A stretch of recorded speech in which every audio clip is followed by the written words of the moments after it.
For those of you who might not know, I took a break from Marvel Snap for a bit, and I'm a bit rusty now. So coming back, I was looking for an easy, simple deck to play, and I think one of Marvel Snap's simplest decks to play, Cerebro 2, might also be one of its best decks. I got a 66 win percentage over like 60 games, and over 50 games I was at like a 70. I actually had a bad day today, and only at 60%. So in this video today, I am going to teach you how to play one of Marvel Snap's simplest games. If you're struggling to hit Infinite, this is the deck for you.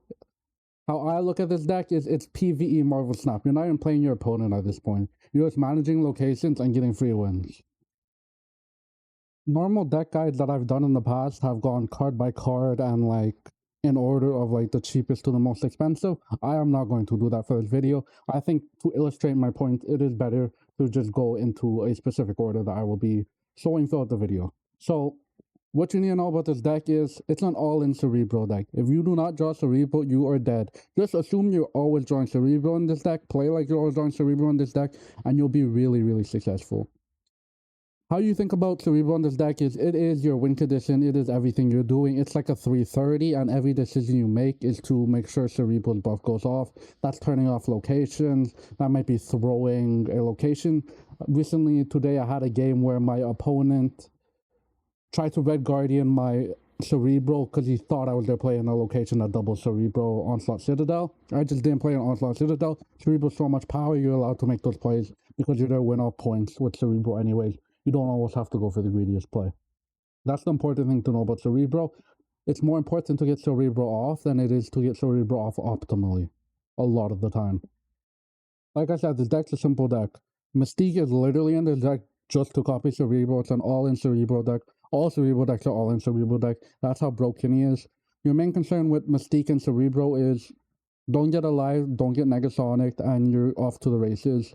Basically, whenever you're playing this deck, you have like two main concerns. One, you're to identify if it's likely a Red Skull deck. If it's likely a Red Skull deck, you gotta leave. Second concern is like a Monster Island drops and you got like extra power there. You gotta leave. Another concern might be like a Viper on like a 3-4 power card. Try to fill locations in that situation. Other than that, like them putting cards onto your board. Other than that, your main concerns like Negasonic and Goliath. And what I would say for that is basically try to maintain flexibility in where you can play Cerebro Mystique. Because if you have like two locations missing like two cards, that becomes a 50-50 game. And you can kind of guess where your opponent's likely to play the Goliath.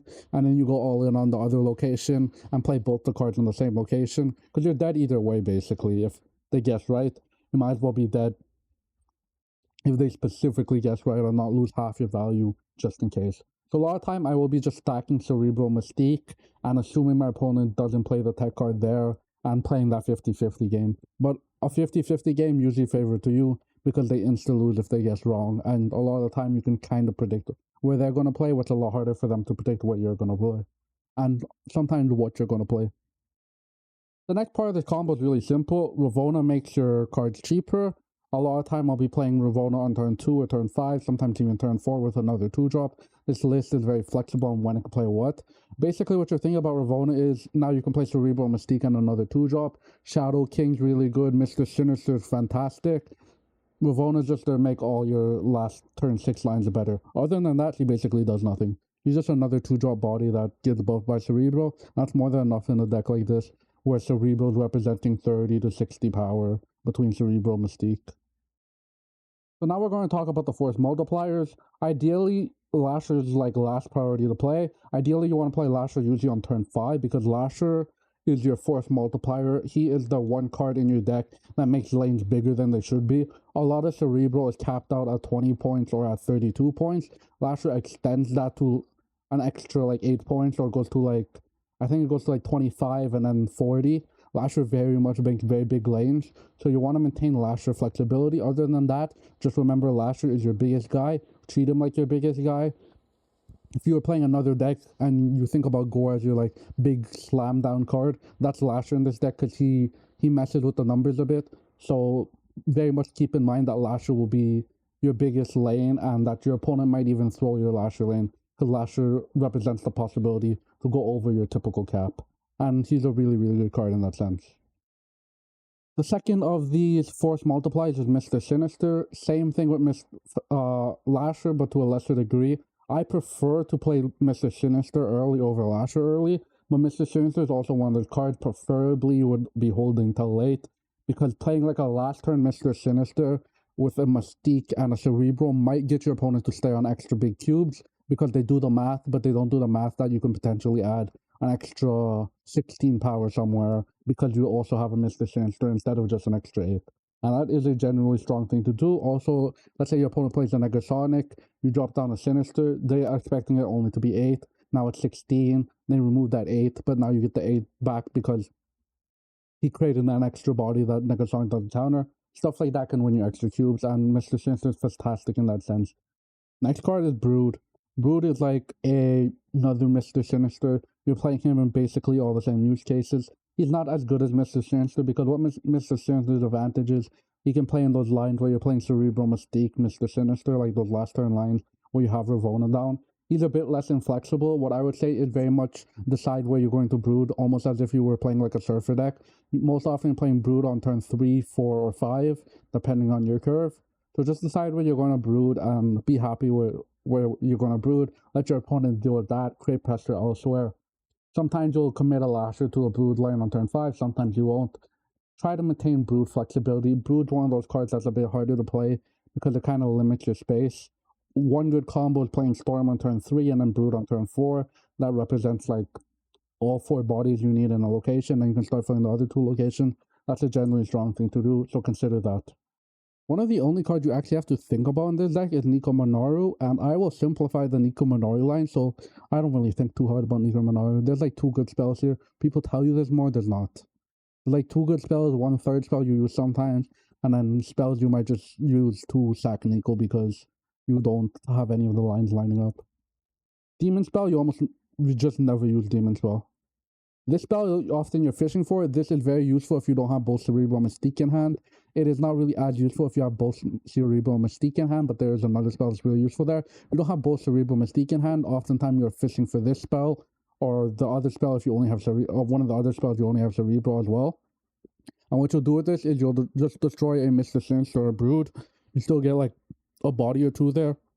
But then on top of that, you get Cerebro Mystique in hand, and this spell basically just played for 60 more points than you would have had in that game, because Cerebro Mystique is just that good. Other than that, you're not really using this spell. It's kind of useless. You'll use it just to sack the spell because you want to play Nico, and it's not a terrible spell. You're also not really using this spell. Sometimes I'll play this on turn 5 even if I don't have Cerebro, because I said this deck is an all-in Cerebro deck, and if you don't draw Cerebro, you kind of lose. So sometimes you can like kind of show your opponent, oh, I drew Cerebro, they'll retreat, and like you didn't draw Cerebro, and you retreat later, so you'll tie instead of lose, because you kind of are playing like you have Cerebro even though you don't. This spell sometimes is really clutch, sometimes it's useless. Oftentimes I try to avoid using this spell if I can avoid using this spell, because it can troll you if the locations are neutral. But this specifically is really good when locations are neutral and you have a bad location for Cerebro. You'll use this spell to change it. Otherwise, I would say try to avoid it if you can. Avoid it. And you don't really need that extra 8 points from Nico in some way. Or you can maybe play Nico a bit later. I would just avoid this spell in general if you can do that. This spell, often you're fishing for it if you have Cerebro in hand. Basically, creating 2 Cerebros throughout the game is really strong, with the potential for a 3rd Cerebro. This will create so much pressure on your opponent because they know you have at least 2 Cerebros, if not 3 Cerebros, that oftentimes your opponent will just leave off of the threat of power. And if not, you are able to actualize almost like 50 power lanes if you can get a Mystique Cerebro. And then the last of the spells is the ×2 spell. This is a useless spell as well. Don't choose it. Okay, we're on to the second half of these cards. This is your 1 location changer. I would warn, don't use Storm against Eresham. Eresham could just Legion you on turn 4 and you're really sad. To a lesser degree, Hell has the same problem where they can Legion you on turn 4, you're really sad. So sometimes you avoid playing Storm, but sometimes you just have to play Storm. And if there is a bad location and you have to deal with that location, play Storm.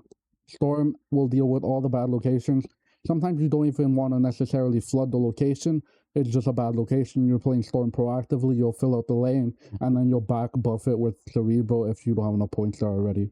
So with Storm, just treat her as almost as a Scarlet Witch, and you will be using Storm correctly all the time. Just try to change locations. If there's no locations you really need to change, there's no reason to be playing Storm most of the time. She backfires more often than she helps you if you're playing Storm specifically, not to change a location that's problematic. Okay, we move on to the final 4 tech cards. Shadow King, you think about it 2 ways.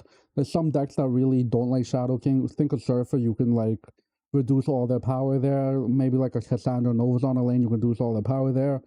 So Shadow King does all that. On top of that, oftentimes you can play around a location, let's say a Stark Tower that gives +2 power to your cards, and you're like, I need bodies there earlier, but I can't really put bodies there, and I don't have Storm or Shadow King in hand. What I would do personally is I'd play down my Brood onto the +2 power location.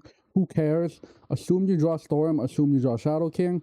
You end up drawing Storm by turn 5, you're happy. You end up drawing Shadow King by turn 5, you play just Shadow King on turn 6 instead, and then you reduce it down. So any of those buffing power location, Shadow King's really useful against. He's also really useful against any of those really large scalers like let's say Surfer decks. Not really very meta relevant, but those are the first thing that comes to mind. Very good against like a Human Torch and all that. So Shadow King is really useful. Also, particularly notable, this deck is really, really bad at priority.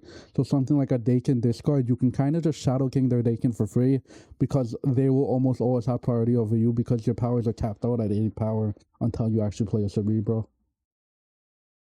Mercury is good at like 2 things. Mercury is good against all these move decks, and move's really popular right now. Mercury will just like, sometimes I'll play down a Mercury onto their Madame Web, snap it. I don't even have Cerebro, I don't have Mystique, but my opponent ends up leaving because they respect the Mercury, and it feels bad. That's something you can do at higher MMR, you might not be able to do at lower MMR, but Mercury is very disruptive to move decks in general. The second thing you can do with Mercury is just to put power into the Storm lane or take it out. She's a very efficient card because she can move. You can do the exact math on how much power you need on a Storm lane.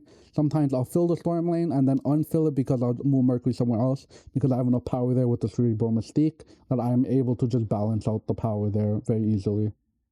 So just think about her as movable, efficient power. Having a 2/8 that can move is very, very strong, especially if you're playing her into a Storm lane. Either you're playing her into a Storm lane, or if you play her on turn 5, you can move her into a Storm lane if you don't have enough power there. It's a very strong thing to do. Luke Cage is in the deck for like 2 reasons. Sometimes locations give negative power, Luke Cage is there. And there's a few decks that like give you negative power, like a Scream, a Bullseye, or like an Affliction. And those are like genuinely unplayable matchups if you don't have Luke Cage in that deck. So Luke Cage has kind of just gotten this role as like a built-in solution to decks that absolutely murder you. If something's going to afflict you with power, you play Luke Cage. Otherwise, you don't really play Luke Cage. Sometimes you'll play him down just for power because you don't have anything better to play. But most of the time, you're not playing Luke Cage unless you have a reason to play Luke Cage, which is Affliction. And if you do have a reason to play Luke Cage, he's an invaluable card, and that's why he makes this list.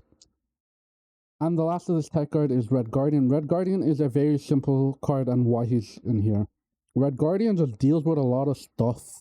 Like, you can just find value in Red Guardian dealing with, I don't know, I played against random Wongs, Red Guardian deals with it. I played against Cerebro decks in the mirror. Red Guardian deals with that Nico line where Nico copies Cerebro, Cerebro's out, you Red Guardian, that's Cerebro, you're back on an even playing field. Red Guardian just deals with like move, he can deal with a Madame Web, he can deal with Sparky. It's a lot of random value here, and there's not really like another premium 2-power card to put in, so Red Guardian ends up getting that spot with flexibility. Also, I talked about something before where there's caps, where it's like, oh, I can only put 20 power in this lane, I can only put 32 power in this lane. Red Guardian kind of mixes that up because now it's 22 power and 34 power, which could end up winning you games. And I think in combination, 2 things, Red Guardian is more than enough of a card to warrant a spot. Some people play like Goose in here. I'm not a very big fan of Goose. A lot of things get blocked by Goose. A lot of things like kind of mess with Goose, and like a Mockingbird could go on the Goose and all that. And I think Red Guardian just has more generic value into important stuff. But you can play basically any other tech card here. I don't think it's as bad of it. Most of the tech cards you can switch out for another 2-power tech card. I just think these 4 are the best. So to wrap it up, let me just go over basically what I imagine a typical game of Cerebro goes like and the mindset. Turn 1, most of the time you skip. Turn 2, you'll just be playing one of your 2-drop in a location that's usually neutral. By turn 3, you'll have seen all the locations. Your number one priority is to deal with locations. So storm a location if it's explicitly bad for you. You're basically doing that right away. You might delay the turn, but most often than not, I do it right away. Unless I'm playing like an Aerosham, I might delay it till like turn 5 if I'm allowed to delay it till turn 5. So once you've dealt with the locations, you're basically running home free. Now you're either looking at your hand to see if you have Cerebro. If you have Cerebro Mystique, you're just like snapping, you're good. If not, you're doing the fishing for Nico strategies I talked about earlier, and you're fishing to Nico. So now that we're done with turn 3, on turn 4, you're either play a 3-drop, you're not too mad if you float 1 energy here, or you play 2 2s. It doesn't really matter which one you decide to do. More often than not, I lean towards the 3-drop. Sometimes I do the 2 2s. It does not matter really. Because if you end up floating 2 energy next turn, it's the same. It's the same amount of cards either way. On turn 5, you'll play a 3 and a 2 if you can. Sometimes you'll only play a 3. Sometimes you'll play 2 2s. Just play whatever's best. This list doesn't really care about floating energy at any point. It's just playing what's best at the time based on your hand. Turn 6, you're either playing Cerebro Mystique plus a 2-drop, or sometimes you'll play Cerebro and just another 3, or Cerebro and Mystique. Usually you'll do the math on that and see what's best for you. And that's what a typical Cerebro game looks like. To me, it's I call it like a player versus environment deck, because this deck doesn't really have a lot of natural solutions from other opponents' decks. The real weakness of this deck and where it's unique is its weakness is locations more than anything. And so a lot of the time, I'm not really focusing on my opponent. I'm focusing on, oh, how can I play around these locations? Oh, I figured out a way to play around these locations. Okay, I've just won the game. And my opponent didn't really have any input. Is that a healthy deck to be in the metagame? Maybe not, but that's very much how I view Cerebro as.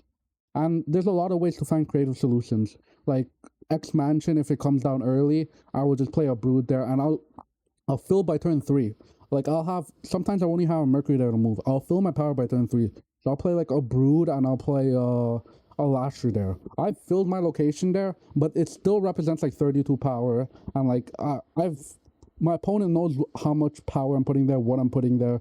It doesn't matter because like the other option is I lose the game, so I have to just fill it out. Assume I draw Cerebro, assume I draw Mystique. And that is basically all the decision making you're making in Cerebro is, how does this location hurt me? Do I have any card that could mitigate it hurting me? If I have a card that can mitigate it hurting me, I'm making that decision to limit the damage of locations. But my opponent's plays don't really matter, to be honest. Most of the time, your opponents don't really matter with this deck because it puts up so much power so consistently that your opponent's rarely beating a Cerebro Mystique hand, and you're just playing for locations more often than not. And with that, the video has ended, and I hope I'll be making more videos, which I don't know if I will, but I hope I will. We'll see how I continue to enjoy this game in the future. See you guys next time, and I hope you had a wonderful evening.